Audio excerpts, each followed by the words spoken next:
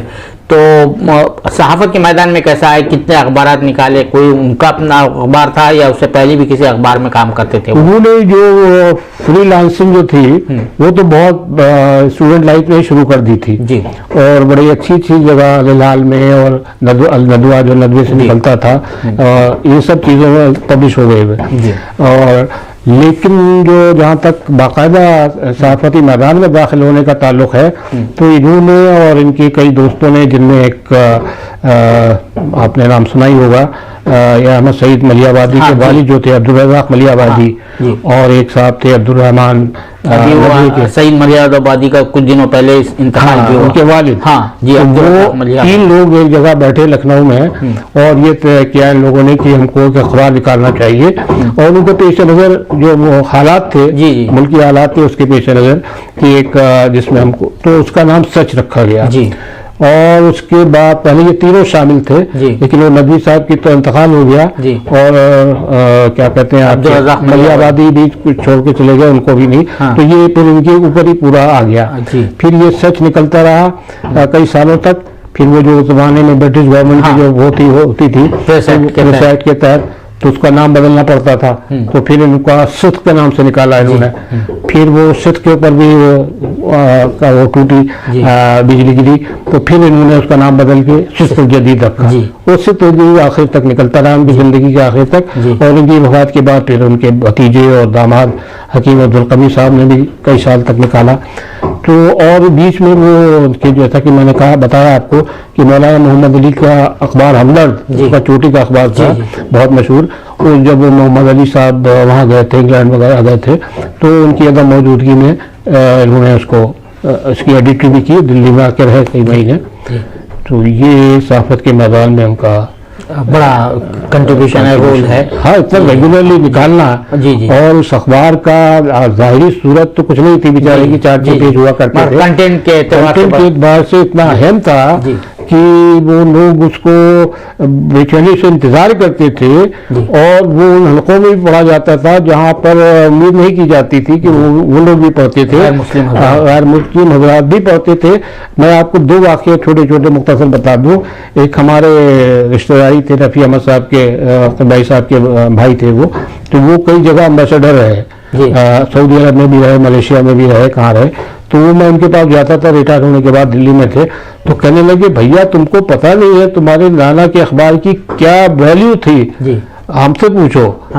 کہ وہاں پر جب وہ کچھ لکھ دیتے تھے تو جو اس کا ریئیکشن ہوتا تھا مسلم ورلڈ میں، عرب ورلڈ میں، اور اس کا ہندوستان پہ جو ہوتا تھا، جو ان کو تو ایمبیسڈر کی حیثیت سے اس کو وہ کرنا ہوتا تھا، تو کہتے تھے بھیا ہم کو سمجھنا ہوتا تھا کہ کیا لکھا ہے۔ دوسرا میں اس سے بھی ذرا انٹرسٹنگ بتاؤں، جگن ناتھ آزاد کا نام تو آپ جانتے ہی ہیں، تو وہ اس میں رہے سرکاری، اس میں بہت میں، تو وہ میں پی ایچ ڈی بابا میں میرا ان کا ساتھ ہوا، تو جب انہیں تعارف ہوا تو انہوں نے کہا اچھا، ارے بھائی ان کا تو میرے اوپر احسان ہے بھائی، تو میں اس کی وجہ سے آپ کا بھی احسان مانوں گا۔ میں نے کہا یہ کیا بات ہے؟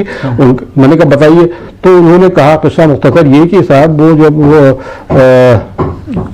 اس میں جو جگہ تھی وہ اردو کے لیے تھی، پبلک جو پریس کیا ہے انفارمیشن بھی وہاں، تو جب تک مسلمان اردو تو مان ہی جاتا ہے، تو ان کا وہ ہو رہا تھا، تقرر ہونے والا تھا، ہونا چاہیے تھا مطلب، تو یہ ڈیزرو کرتے تھے بھائی بہت، تو یہ نہیں ہو رہا تھا کہ لوگوں نے شو مچا دیا تھا کہ غیر مسلم کیسے ہو رہا ہے، اس طرح کی بات ہو رہی تھی۔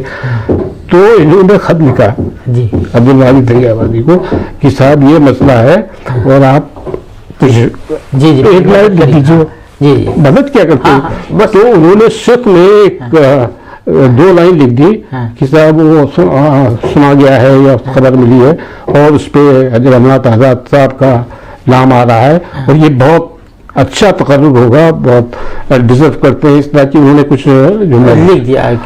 اور جگنناتھ صاحب کہتے ہیں کہ وہ پرچہ آیا اور میں نے اس پرچے کو پہنچایا جہاں جا سکتا تھا جی, اور اس کے بعد آرڈر فوراً نکل گیا. جی جی تو کہتے تھے وہ اثر ہوا اس کا. جی جی. تو یہ تو رہا معاملہ.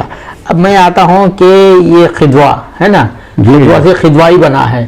تو اب مولانا عبد الماجد دریابادی, دریاباد تو ایک قصبہ ہے وہاں پر آپ کے فیض آباد میں, اسی سے بارہ بنکی میں, معاف کرنا, بارہ بنکی میں, تو اسی نسبت سے دریابادی کہا جاتا ہے. لیکن مولانا اپنے نام کے ساتھ خدوائی کیوں نہیں لگاتے تھے؟ آپ خدوائی لگاتے ہیں, آپ کے خاندان کے لوگ خدوائی لگاتے ہیں. انہوں نے صرف ایک بار اپنے نام کے ساتھ لگایا تھا جب رفیع احمد خدوائی کا انتقال ہوا تھا. جی, اس وقت جو انہوں نے تعویذی تحریر لکھی تھی اس میں اپنے نام کے ساتھ خدوائی لکھا تھا. تو رفیع احمد خدوائی سے ان کا کیا رشتہ تھا؟ رفیع احمد خدوائی سے رشتہ ہمارا لوگوں کا کوئی ڈائریکٹ نہیں ہے, مگر ایک قبیلہ ہے اور تعلقات بہت تھے. ان کے والد جو تھے, والد بلکہ چچا جو تھے بندوق صاحب, بڑے مشہور رائٹر تھے, محمد علی کے ساتھیوں میں سے تھے.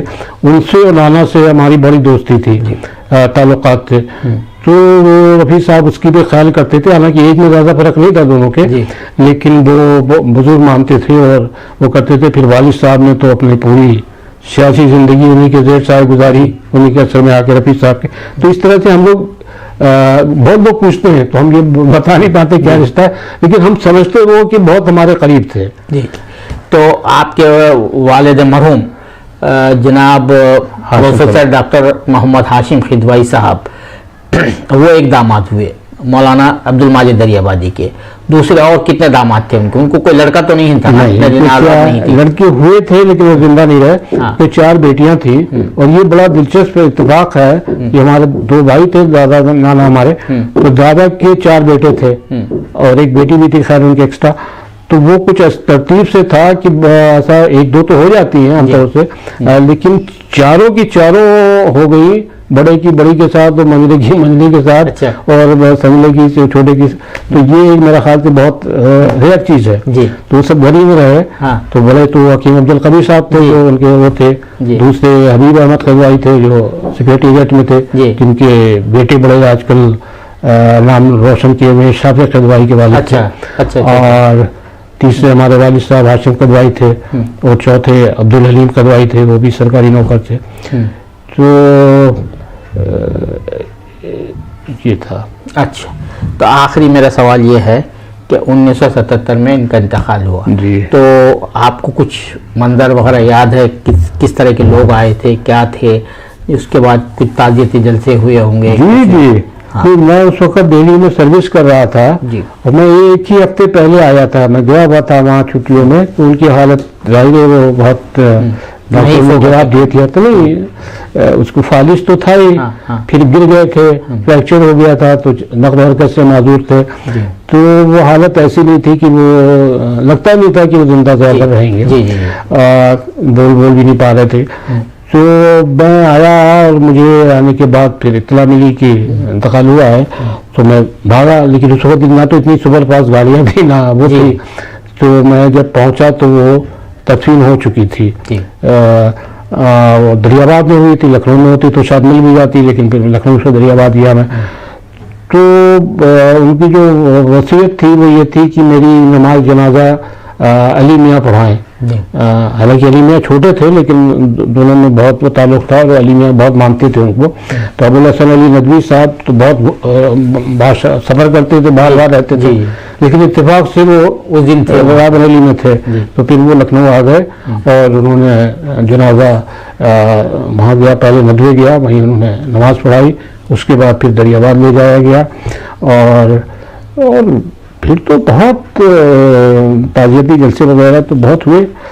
چیف منسٹر جو تھے اور گورنر سب لوگ آئے ہوئے تعزیت کرنے کے لیے, اور ابھی اور اس سے زیادہ ابھی اور صحافتی حلقوں میں بہت سوگ منایا ان کا, بہت خراب وہ کیا گیا ان کو.